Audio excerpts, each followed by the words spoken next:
themselves through extreme diets, or they might go to a very low body fat percentage such that it affects their hormones. They start missing their period and things like that, because really they have fed themselves this mental story that they need to be this size. And also, when we talk about the mental, we have to make sure that you understand, even as you put in time to take care of yourself, you have to reduce stress, because stress really does affect how your body carries weight.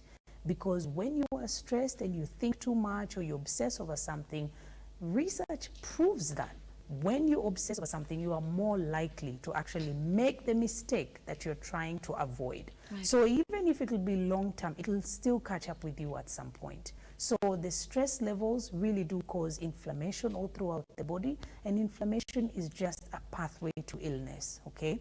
And the stress levels also really do raise your levels of a hormone known as cortisol, and cortisol is a fat storage hormone. So if you're really trying to lose weight, you have to work on your mental, because if you don't do that, you'll be doing yourself a disservice. You will actually get to a place where your cortisol levels are very high, right, and you just keep gaining the weight and you don't understand what's happening. Right. Yeah. And I understand some people even have a very bad breakout, yeah, on their faces just because of stress. Because of stress, because of acne.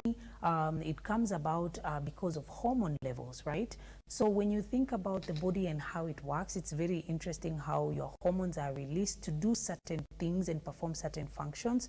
When you go through extreme situations, your body will also try to naturally protect you. And in that way, maybe let's say, for instance, you are crossing the road and then a car appears really quickly, you will act on reflex, and that will actually prompt you to release certain hormones, right? And so you're in that state of fight or flight, and that's stressful. But the thing is, we have to understand that our body translates stress as stress everywhere. So if you're taking yourself through an extreme diet, or if you're being chased by a lion, or if you were about to cross the road and a car came through, that means you're in a state of stress. Your body is not going to think this is because of a lion, this is because you're still putting yourself through stress. So the reaction will still be that there will be high levels of cortisol, and cortisol works together with insulin. And when insulin is high, then there's a certain hormone that's a male hormone called testosterone.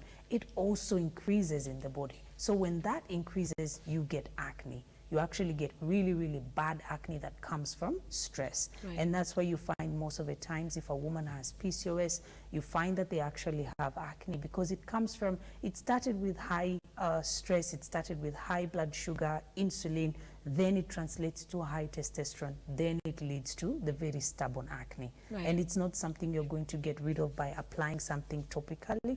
You're going to get rid of that by working on the inside. So that's why it's very important for us to take care of ourselves wholesomely. Wholesomely, because if you don't do that, you'll always feel frustrated. It will always feel like you can't achieve no matter what you try. The most expensive thing you buy will not get rid of the acne. It might try and maybe kind of lower it down a little bit, but not get rid of it for good. Right. Yeah.